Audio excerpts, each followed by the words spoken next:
And now నేను ఎందుకు అంత మెంటలీ ఎఫెక్ట్ అయ్యాను అని ఇప్పుడు చెప్తాను. ఫస్ట్ థింగ్ నేను చెప్పినట్లు డిస్క్రిమినేషన్, అది ఇంకా జడ్జెస్ యొక్క డిస్గస్టెడ్ లుక్ తో నన్ను చూడడం, ఎప్పుడు ఒక చీడ పురుగును చూసినట్టు చూడడం.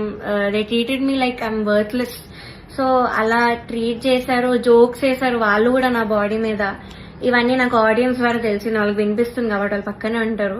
సో నేనైతే అస్సలు ఎక్స్పెక్ట్ చేయలేదు, ఇలాంటి జడ్జెస్ దగ్గర నుంచి అయితే అస్సలు ఎక్స్పెక్ట్ చేయలేదు.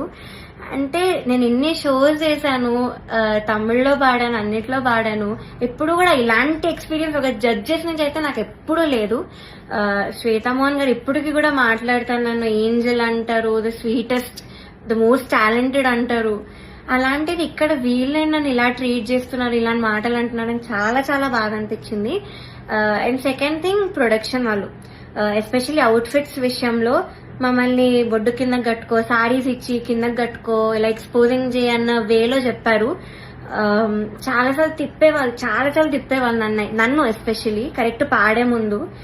అంటే ఎగ్జాస్ట్ అయిపోయేదాన్ని ఆ టైంకి, అయినా కూడా ఐ గేవ్ మై బెస్ట్, అది వేరే విషయం. అండ్ ఇలా బాడీ షేమింగ్, ఆ కాస్ట్యూమ్ డిజైన్ అయితే నా ఫేస్ మీద అన్నాడు, ఇలాంటి బాడీకి నేను ఇంకేం ఇవ్వగలను అన్న మాట అన్నాడు.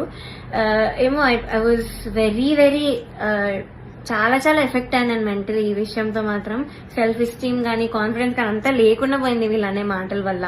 అండ్ మీరు ఒకటి గమనించుంటే ఎస్పీబీ సార్ ఉన్నప్పుడు మాత్రం ఇలాంటి కుళ్ళు జోకులు, కామెడీలు, డాన్సులు చేయడం మాత్రం ఎప్పుడూ కూడా లేదు. మీరు ఒక్కసారి అన్ని సీజన్స్ రివైండ్ చేసుకొని చూడండి, నా సీజనే చూడండి 2017లో. కానీ ఎప్పుడైతే జ్ఞాపిక ప్రొడక్షన్ అనేది వచ్చిందో అప్పటి నుంచి ఇవన్నీ స్టార్ట్ అయ్యాయి. So they are the main reason ఈ పాటతీగా ఇలా అయిపోవడానికి కారణం వాళ్ళే. మమ్మల్ని ఇలా డాన్స్లు వేయమని, అదేవో కుళ్ళు జోకులు చెప్పమని,